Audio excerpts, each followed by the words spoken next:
This is the Radiomaster TX15. It's the newest radio from Radiomaster, and in many ways, it's the radio I've always wished that Radiomaster would make. You see, when Radiomaster released the Boxer, I loved its form factor. Just a little bit smaller than the TX16S, easier to hold in your hands, easier to transport. But I really missed the big color touchscreen that the TX16S had. And I asked Radiomaster, would you please just make a version of the Boxer with a big color touchscreen? And now it kind of seems like they have. The TX15 looks a lot like a Boxer. It's similar in size to a Boxer, and it has a big color touchscreen, just like the TX16S. But what we're going to learn in this video is that this radio is way more than just a Boxer with a big color touchscreen. It's got a lot going on. Radiomaster has not been sleeping. I'm Joshua Bardwell, and you're going to learn something today.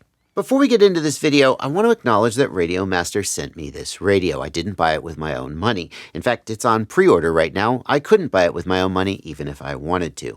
And that leads some people to question the objectivity of this content. Now, if you've been watching my channel for a long time, I don't need to convince a lot of you about my objectivity, but there are definitely people out there who raise legitimate questions. And for those people, I got to tell you, my first thought was, I will take $140 cash and literally light it on fire on camera so that you guys know that my objectivity cannot be bought for something as cheap as a $140 radio. But then I thought that would be pretty wasteful, and I thought instead I'm going to donate $140 to the price of the radio. Oh, this is the Max version. The Max version's more expensive. However much this radio costs, I'm going to donate that much to the FPV Freedom Coalition. They are one of the best advocacy groups for FPV in the United States and fully deserving of your support. So, no financial benefit to me for receiving this radio. And then for those of you who say, yeah, but you got the radio pre-release, you're getting all the benefit from all those release day clicks. Haha, joke's on you, sucker. It's been out for like 3 weeks and I've been doing other shit. So, I'm bad at my job. Now, it wouldn't be fair to frame this whole video as how is the TX15 different or better or worse than the Boxer? The TX15 deserves to be reviewed on its own merits. But the comparison to the Boxer can't be avoided because, number one, is just their physical similarities, and number two, because there are so many things that Radiomaster has done with the TX15 that are new in this generation of radio that presumably will be carried forward into other radios, and so you just need an update on what the heck has Radiomaster been up to. Setting aside the touchscreen, which is pretty self-evident, the TX15 also has upgraded gimbals. I've got the Max version of the TX15, which has all-metal AG02 gimbals. The standard version has V5 Hall effect gimbals. The AG02 gimbals are a small upgrade from the original AG01 full metal CNC gimbals and have a couple of additional features that we'll get into in this video, one of which I actually have another thing that I've just wanted forever and they finally freaking did it. Inside the radio, there is an H7 processor. This is the fastest processor with the most memory that has ever been in a Radiomaster radio, or I think an EdgeTX radio. And what that's going to mean for you is, well, the main thing that it's going to mean for you is that the menus on this radio are going to be much snappier than they are on previous radios. There's no lag. The touchscreen is extremely responsive. The startup time for the radio, check this out. Welcome to EdgeTX. And boom, there it is. This radio is faster, more responsive, but more importantly, it means that developers will be able to do things with the radio that they can't do with radios with slower processors. We could even imagine seeing a day when radios with this faster processor in it have additional EdgeTX features that other radios don't. If you've ever set up like a lot of mixer lines, or you've got a really complicated Lua script running on your radio and it's running really slow and it bogs down the radio, or you even get an out of memory error, this radio is going to address that with its new processor. The shoulder switches on the T15 are low profile flat switches, just like the Boxer, but on the T15, they can be swapped out for standard switches using these dummy plates, which come with the radio. The switches themselves, I'm pretty sure you have to buy. They sent them to me, but I think that's because I'm a reviewer. That's something that I personally have wanted for a long time. I'm not a big fan of the low-profile switches, and if you agree, then you don't have to 3D print any parts to do that yourself like people have done in the past. Like most Radiomaster radios, it's powered from a 2-cell battery. This is the battery tray that comes with the radio. It doesn't come with the cells themselves. I put those in, but you can power it with a 2-cell battery, or you can power it with a big honking 2-cell battery like I've got here. But in the past, Radiomaster radios have not had a built-in balancing circuit. That means that those cells would slowly get out of balance if you charged inside the radio, which most people do. It's not really as much of an issue as it is on quadcopters, where when the cells get out of balance, they get really out of balance because you're pulling so much current, but it could theoretically be an issue and it bothered some people. The T15 has a balancing circuit to balance the cells of the battery, and that just adds a little bit of safety. I think we can all agree that's a good thing. The antenna on the original Boxer was a screw-on SMA type, and that had the advantage that you could very easily change the antenna if you wanted to use an external antenna. But it had the disadvantage that the gosh dang antenna would constantly break if you put it into a backpack. This one has literally been broken from carrying around in my backpack. The other disadvantage is that eventually that SMA connector wears out if you're constantly putting your antenna on and taking it off, and that can create its own issues. The T15 comes with a folding antenna similar to the Radiomaster Pocket.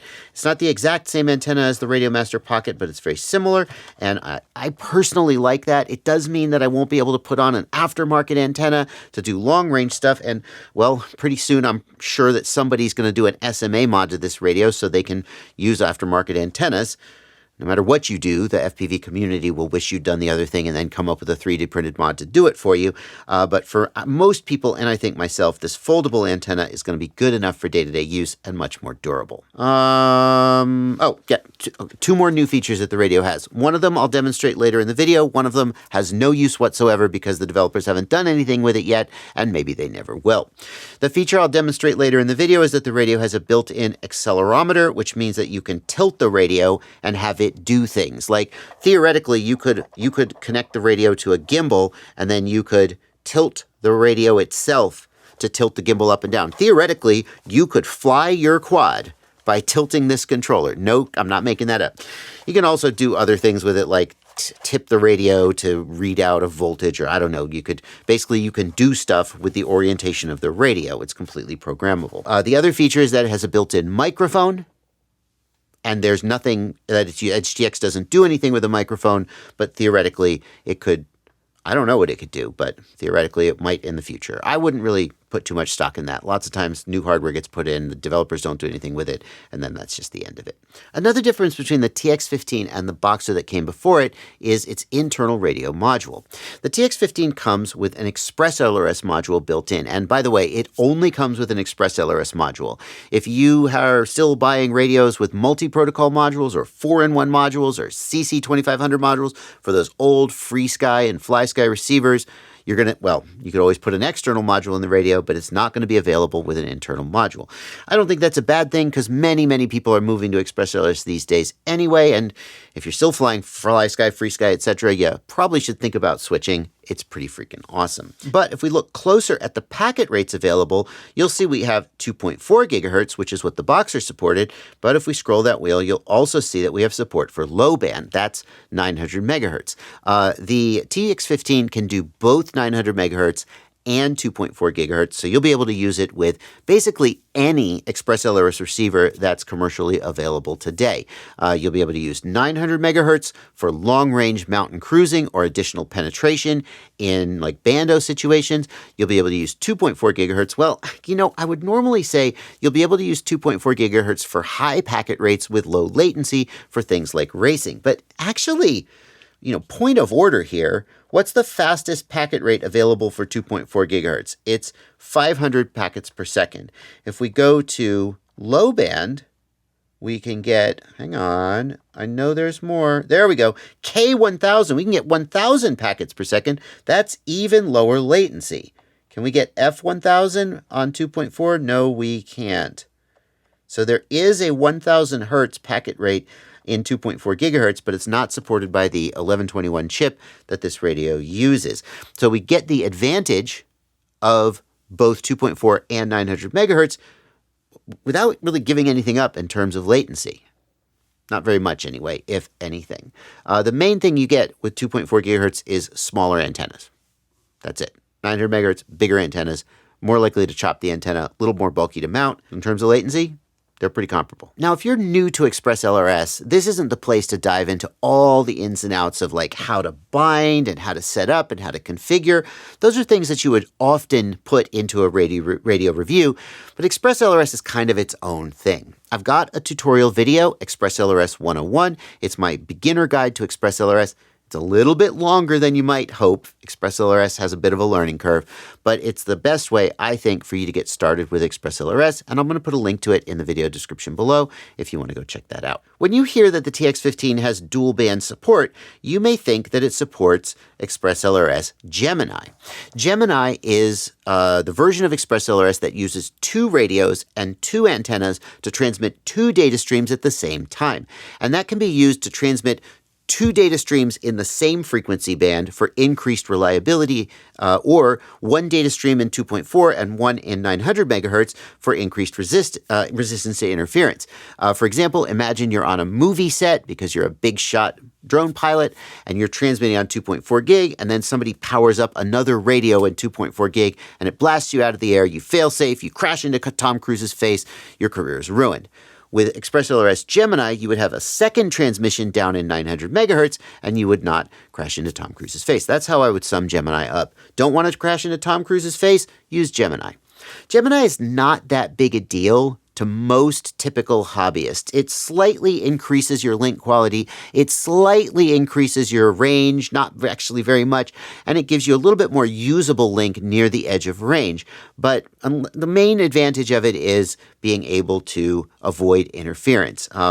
So the fact that this radio doesn't have Gemini, and yes, it doesn't have Gemini. That fact I don't think is going to be a big deal to most people. At least I don't think it should be. If you did want to do Gemini, or if you did want to use one of those other protocols that this radio doesn't support, like TBS Crossfire, or if you still have a bunch of those FreeSky and FlySky transmitters, this radio does have a JR bay in the back, and you can put a module in there for supplemental capability.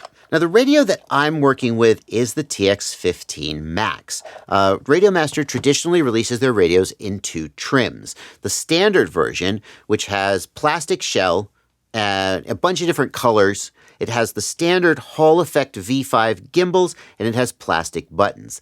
And the Max Edition, which often comes in, well, it's still a plastic shell, but it's got like a carbon texture.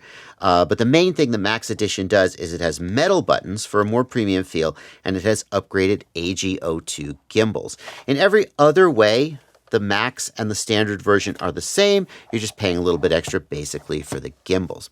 I don't have a standard version to show you. I'll put some pictures on screen so you can at least see. For me, the AG02 gimbals are well worth the upgrade. I've always been a big fan of the AG01 gimbals, and I couldn't resist the chance to try the new iteration of them.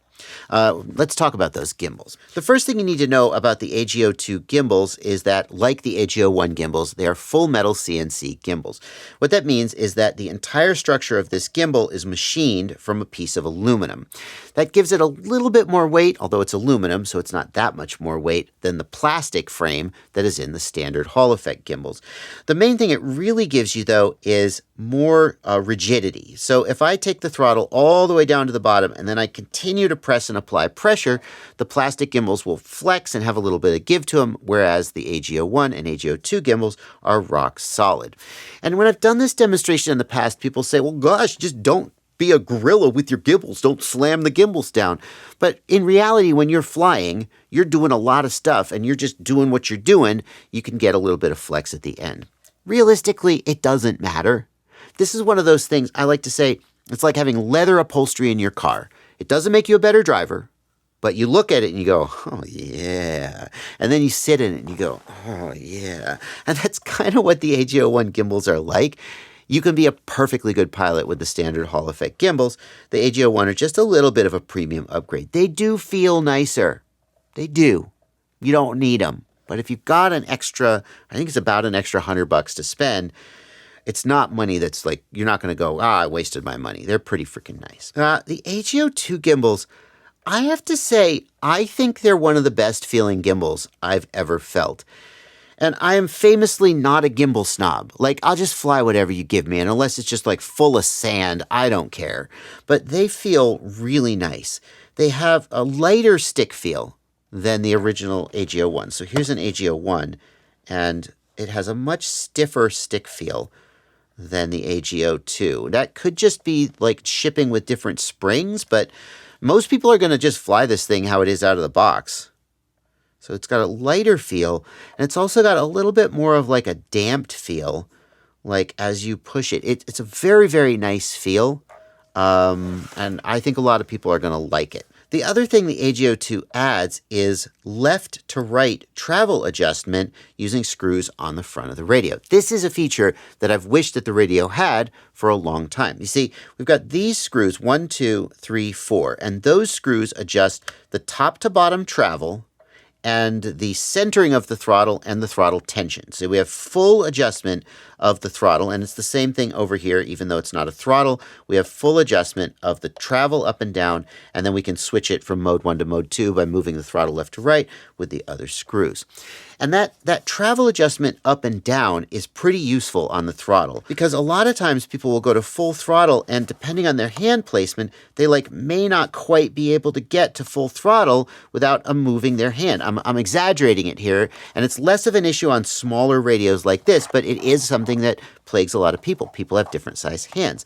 So what a lot of people want to do is they want to take the top of the throttle off. They want to limit the top of the throttle, so they go to full throttle, and it's actually here instead of all the way up here, and then they can, it sort of fits their ergonomics. Or some people, FreeSky used to sell a racing gimbal with lower throttle so that racers could make smaller throttle movements and have more, they could move faster to full throttle and low throttle without having to, take all the time to go up and down like that. Oh my gosh. Now you can just do it by adjusting these screws. But Radiomaster never had left to right throttle adjustment. And why not? I don't use this feature. I just leave my throttles at the full travel. I think having your throttles with full top to bottom travel gives you the maximum precision, and I don't mind that amount of throw. But it just bugged me. If you're going to give me top to bottom travel adjustment, why not give me left to right? There are 4 axes, and now we have it. These screws on the left and right side of the gimbal are used to adjust the left and right travel adjustment, so we can bring those endpoints in if we want to. Now, Radiomaster says that these gimbals have a new electrical design that's cleaner and more jitter-free than ever before. They say that it's a new lightweight design with less rotational inertia, so you can move the gimbal faster. I don't know about all that. We'll just take that for marketing.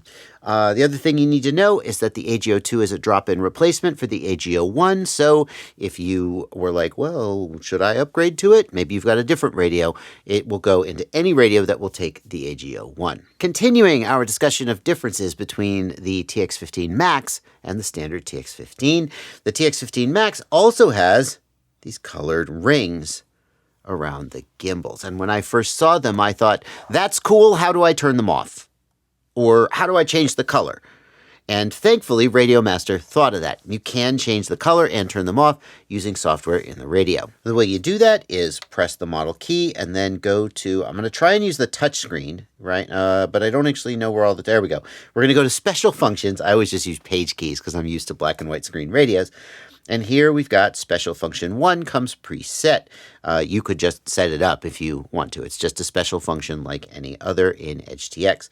And this special function controls what the gimbal LED is going to do. So here the function is RGB LEDs, and the value, we're going to hit value and we're going to change, and these are all of the different patterns. These are actually Lua scripts on the SD card, so theoretically you could write your own LED custom pattern if that's something you wanted to do. But if I just change it, we can see that as I do, it changes through all these different patterns. I'm not going to show you all of them.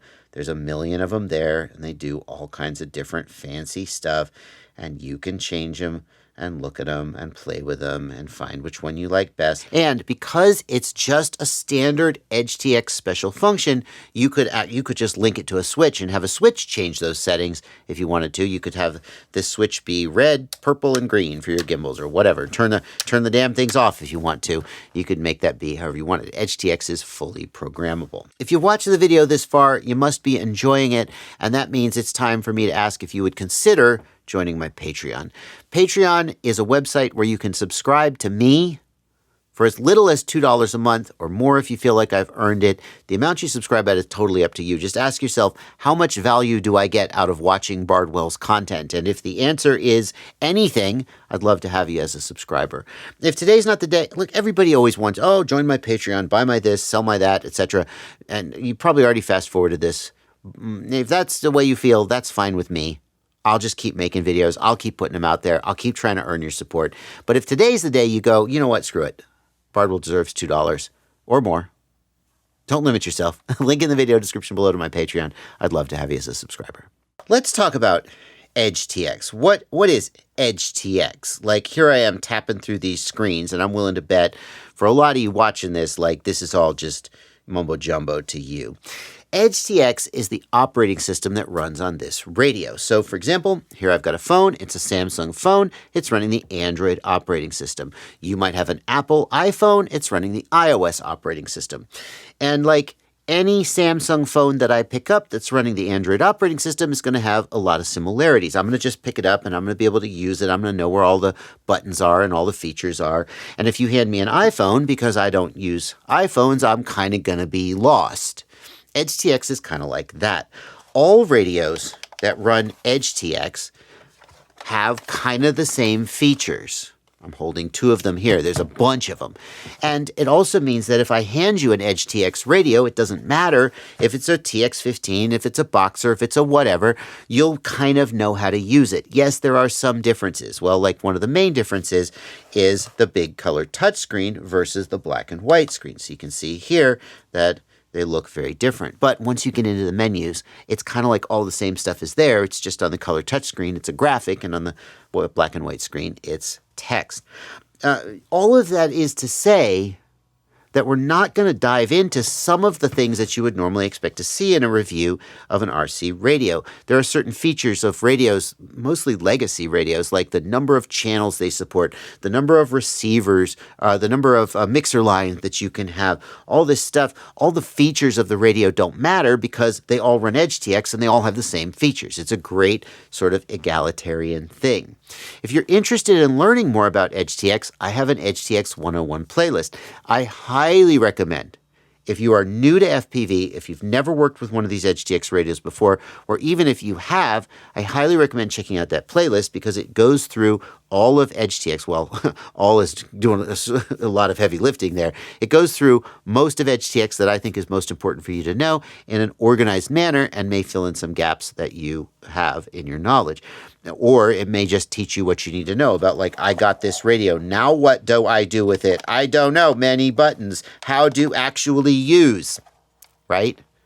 Like that thing I said you could do where you flip the switch to change the colors. Yeah, it'll teach you how to do that. Or the screen, see how bright it is? Oh, now it's not so bright anymore. I'm saving battery. It'll teach you how to do all of that stuff. Linked in the video description below to my EdgeTX 101 playlist. Although the TX15 looks superficially similar to the Boxer, it's really different in its form and its feel. It has a much more rounded profile, especially in the back where it meets your hands. There are these really nice, it really fits the hand very well. And I say that as someone who thought that the Boxer fit the hand really well. It's kind of similar, but they've refined it. The Boxer has just a little bit of a gap here as your hand fits around it. It was better than the TX16, but this one is even better still. I don't know if it's going to be to everyone's liking. Like, I've talked to some people. I took this radio with me on a trip recently, and when I got where I was going, everybody wanted to see it because it hadn't been released yet. And some of the people held it and they loved it, and some of the people were like, I think I would go with the Boxer instead. I really like it. It just feels so natural in the hands. It fits really well. I use a hybrid pinch grip. So if you're a thumber, it's going to go like this. It's going to be pretty good. I don't know. I'm not a thumber. It's been a long time since I was a thumber, so I couldn't say for sure. I use a hybrid pinch grip, and what that means is that I'm going to have my hand like this on the back, and I'm going to bring my fingers over. I might even have it like this. Yeah, that's actually how I'm going to do it now that I'm holding it. I would have just 2 fingers on the back. I would have my hands here on the sticks, and I would have these fingers for flipping the switches. I think the ergonomics of this are damn near perfect. Damn near perfect, I have to say. It is smaller. Is it smaller than the Boxer? It's kind of hard to say. Like, check it out. We'll just put them both on this line. I know from the camera's position it doesn't look like they're both lined up on the same line, but I assure you that they are. We'll put this both on the same line, and you can see they're almost the same size in terms of, like, looking at them from top down. In terms of thickness, I think the TX15 is a little bit thinner. It certainly feels thinner when it's in your hands because it feels like you're interfacing with this section here, which definitely is thinner than this section here. As far as how much space it would take up in a bag, I'm not sure that it's actually that much less. It's very similar in terms of size. Let's also compare it to the GX12, which is my current daily driver. And one of the reasons the GX12 is my current daily driver is that it's a little bit smaller. The GX12 is just small enough that I can kind of stuff it into my backpack in a space that's like in the main compartment in one of the dividers, as opposed to a space that's specifically designed for a great big honkin' radio. Just about the only way I think we could get the TX15 into a backpack is laying flat. It wouldn't go in like bookcase style. But the GX12 will. Except maybe I'm being prejudiced here because the GX12 is not any thinner. It's the same width. So this TX15 is a little bit taller, but the GX12 is the same width. The reality is, though, the GX12 fits into my backpack a lot easier because I've got the shelf set up and it just kind of slides in with everything else, whereas a radio like this is much taller and it's going to require more specialized space to fit. I have to say, though, a GX12, man, there's nothing wrong with those gimbals, but oh boy, these are better. They're just better. There's like just a little bit of resistance where the GX12 starts to move and it just feel a little bit of slip and a little bit of like it's just and then when it sort of seats back into center, there's just a little bit of whereas these are just like buttery freaking smooth. I keep saying I'm not a gimbal snob, but I'm kind of tempted to switch radios just because of the gimbals. As far as controls go, the TX15 has the same standard set of controls that just about every other EdgeTX radio has. There's a sys key, there's a model key, return, page forward, page back, and telemetry, and a jog wheel to go through the menus. And again, if you don't know, well, Bardwell, you glossed over that, go watch my EdgeTX video series. It'll teach you what all of those things do. We've got these 6 buttons here, and thankfully, yes, those 6 buttons are wired up in the way that lets them all be individual buttons. You see, if you go back far enough, those 6 buttons were just pretending to be a potentiometer. So in the same way that I could take a potentiometer and turn it all the way left and all the way right, and like the channel would just go up and down, on older radios, these 6 buttons were just a potentiometer where it's all the way to the left or all the way to the right, and you could just have one channel that they controlled. But like, what if I want this button to be a momentary switch on and off, and this button to be a separate toggle, and this button to be a separate toggle? With this radio, you can do that. I've got videos about setting up that functionality. I'm not even sure I'm going to link to them. It must be in my EdgeTX tutorial, right? Surely it is. This is great. You want this. And one of the reasons you want this is that the TX15, like the Boxer, is a little bit shy of switches and buttons. So here we've got 4 toggle switches, and unlike the Boxer, they are all 3-position switches. So the Boxer has a 2-position here in the upper left and a 2-position on the upper right. You could make the argument, well, I like 2 positions. I want to have some 2 positions and some 3 positions. And okay, but like a 3-position, if pushed to it, can be made into a 2-position. You just have position 1, position 1, position 2. It's a little bit awkward, but generally I would rather have 3 positions to work with. The only thing I want a 2 position for is arming and disarming. And for that, we've got this toggle here on the shoulder. Now, I'm really happy because the toggle on the TX15 is shallower than the toggle on the Boxer. And that's a good thing for me because if I was using this switch as an arm switch on the Boxer, I know that doesn't seem like much. But like when I want to arm, or more importantly, when I want to disarm, I want that to happen as fast as possible. I want to disarm instantly and at the exact moment that I mean to disarm. And so if I'm armed and I have to go, like, it's just a little bit less precise. It's not that you can't do it. It's just a little annoying. Whereas if I have a switch and I just go, doink, there, done. I'm disarmed. On the TX15, that switch has just a little bit less throw and it's just a little more immediate. Although, I have to point out, it also makes it that much more likely that you're going to accidentally actuate it. Whereas on the Boxer, you have to push it in further, so it is less likely to actuate. Okay, there's my arm switch, my disarm switch. I guess if you're going to use those flat switches, this is the way I like it to be, so I could easily arm and disarm.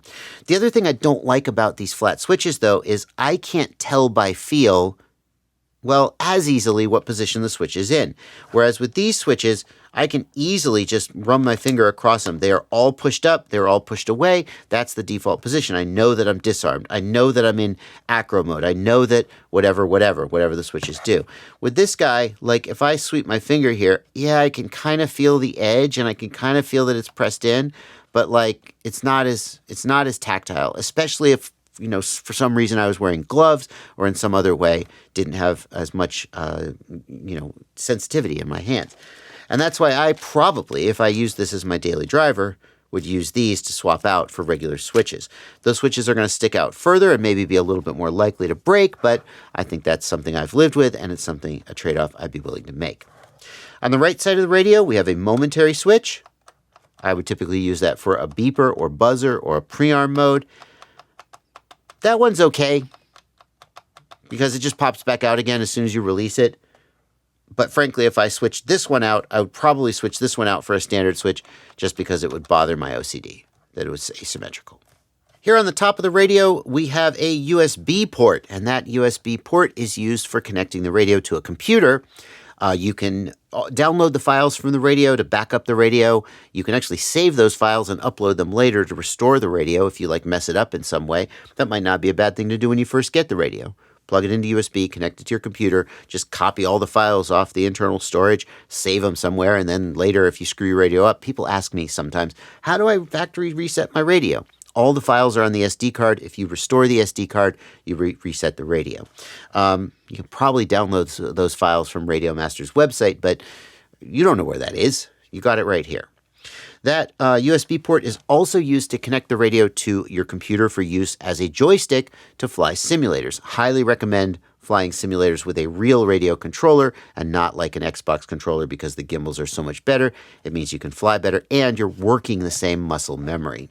That USB is also used for something that is quite unusual for Radiomaster radios, and that is charging the battery. Yes, if you look on the bottom of the radio, there is no USB port down here. Whereas if we look at the bottom of the Boxer, we've got a USB port. What is that for? It's for charging the battery. What do you mean? There's a separate USB port for charging the battery and a separate USB port for plugging into the computer? Every other device that I have in the world uses the same USB port to charge and to connect the computer. That's the stupidest thing I've ever heard. Yes, I agree.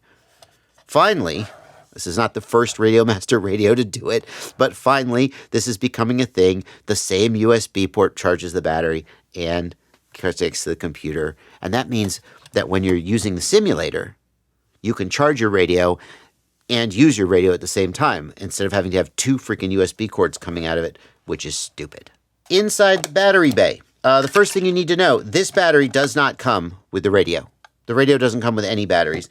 It does come with that 18650 tray that I showed you earlier. I don't know where it is. It's not handy. You'll need to source your own 18650 cells, or if you already have some, you can just put them in there. But I highly recommend either getting your own like 5,000 milliamp hour 21700 battery pack, or buy something like this, the 6200 milliamp hour from Radiomaster. There are other packs that are made with dimensions to fit this radio. You can see there's actually, you could even get a bigger battery in here, and like you want the battery to last a good long time. You don't want it to be running out and having to recharge it all the time. Highly recommend an aftermarket battery like this. Here is the SD card slot, and as I said before, all of the radio's configuration and files are stored on the SD card. You can copy that, you can overwrite that, you can transfer it between radios. If you have multiple of the exact same radio, and they do have to be the exact same radio, but if you have more than one T15, you can clone the configuration from one to the other simply by copying the SD card contents. But wait, you're saying, wait! Look closer. There isn't an SD card in there. Oh no, Radiomaster have ripped me off. No. This radio is doing something that many radios nowadays are doing, and I highly support it. It is switching from an SD card to internal flash storage. And the reason I support it is that the SD cards that come with these radios are garbage. They just wear out, and then your radio doesn't work because you can't read any of the files, and you lose all of your configuration unless you backed it up, which would be a smart thing to do. This radio has onboard flash storage, so there's, number one, it's faster than reading from the SD card, and number two, you don't have to have an SD card that's going to crash out. It is 4 gig of storage, which is more than you need unless you want to have a bunch of WAV files or a bunch of image files or a bunch of something on the SD card. And the beautiful thing about this radio, other radios, what they've done is they just get rid of the SD card slot entirely. Well, what if I want more than 4 gig of storage? Because I've got 5 gigs of MP3s that I play, or WAV files.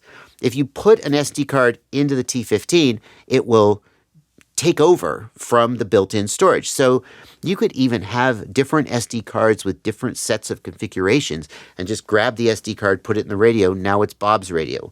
Take it out, put a different SD card in. Now it's Sue's radio. And take the SD card out, and now it's on the internal storage. That's a thing you can do. That's pretty freaking cool. I don't know if I ever would, but it's good to know. Alrighty then. Should you buy this radio? Or to put it another way, who should and who should not buy this radio? The standard version of the TX16 costs about $140. That is what it costs if you buy it from Radiomaster. It does not include U.S. tariff pricing, and I'm not even going to touch U.S. tariff pricing because who the heck knows what the tariffs will do to the prices today, tomorrow, etc.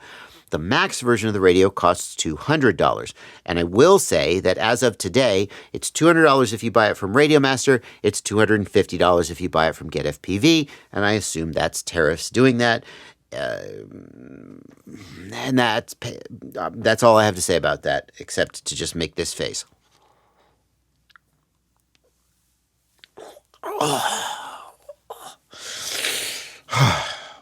So, if you are in the market for an EdgeTX radio, an Express ELRS radio, in the about $140 range, which is pretty fair for like a mid-tier radio. They're all sort of in the $100 to $140-ish range. This is maybe a little towards the top end of it. This seems like a great choice. I love the ergonomics. The color touchscreen is fantastic. It does mean that you're going to run the battery down a little bit faster, but you could always turn the screen down and you can put a big battery in there, and I don't think it's going to be an issue. If you're one of the people who just prefers a black and white screen, then you might stay away from this radio. But I suspect that the other things the radio brings to the table are going to be enough that the screen itself isn't going to be the deal breaker for you. Something else will be the deal breaker. Or you'll be sold and you'll just tolerate the screen, or you'll love it. If you absolutely need more switches than this radio has, like for example, this radio doesn't have any sliders, any side sliders. If we look at the GX12, we got these sliders here. It is so easy to adjust a gimbal up and down using this slider while I'm flying. The TX15 doesn't have any sliders, it only has knobs, but I have to kind of take my hand off the gimbal, reach up, twist the knob, and that's a little bit annoying. I've done that in the past, but it's not quite the same. The radio doesn't have, it has one momentary switch. That's it. The GX12 has 2 momentary switches, one on either side. Actually, more than 2. No, I lie. It's only 2. Some of the radios have some on the back as well. I forgot. The GX12 has 4 switches, 2 sliders, 2 momentary switches, and 2... Oh, there we go. There's my momentary switches. 2 additional momentary switches on the front, as well as 2 more potentiometers on the front and the 6th position. It's got more controls. And if you're saying, well, I only use an arm switch and a turtle mode switch anyway, maybe a beeper, I only need 3 switches. Great.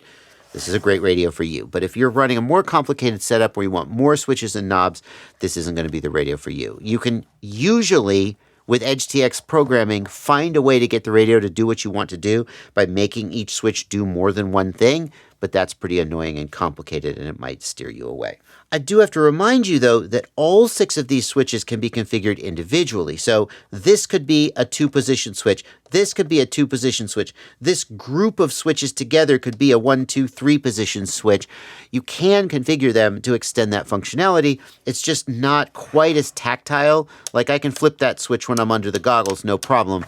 But this, I might be just a little more, I don't know, I guess I could feel it. It's just not quite as intuitive. If you absolutely need a smaller radio, something like the GX12 or even something smaller like the Radiomaster Zorro might be your choice. The size of this radio might be just a little bigger than some people want, and that may steer you away.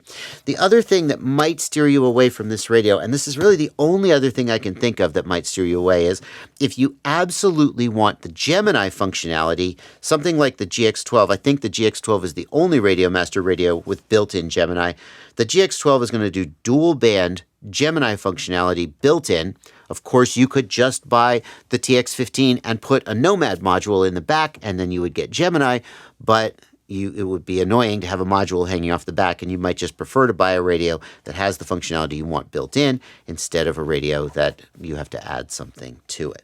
As for me, I think the smaller size of the GX12 and its additional controls, which I am using in some circumstances, is going to keep me on the GX12 for the time being. I wish that I could get the GX12 with gimbals that felt as sweet as the AG02s feel. They feel so good. Oh, the GX12 also has folding gimbals, which the TX15 doesn't have. That's kind of nice. I wish, but I can't. And to me, the overall package of the GX12 is still a winner. Some of that's because I've adjusted my backpack setup to be based on a smaller radio. If I still was using the Rotor Riot bag as my daily driver and had a dedicated radio pocket in the top, I might be more inclined to take the TX15 because honestly, the ergonomics of it are just fantastic.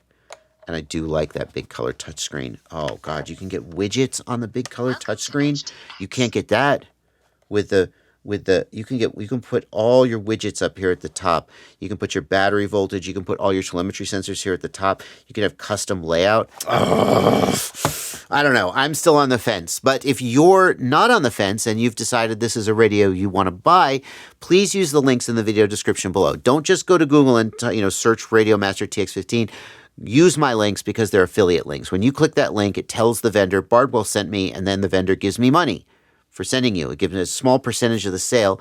It's a very small percentage, but it does add up, and it's a great way for you to support the channel. It doesn't cost you anything. You pay the same price. I just get a little bit of money that the vendor would otherwise keep, right? That's a good thing, don't you think? Yeah, affiliate links down below. And if you want to know more about this radio, check out my review of this radio. I'll put a card on screen where you can check it out, as well as a link below. This is my daily driver for a long time now, and I'm pretty freaking happy with it. As well, my EdgeTX playlist, I'll put that up. If you're getting into this radio, you want to learn about EdgeTX, check those out. I'll see you there.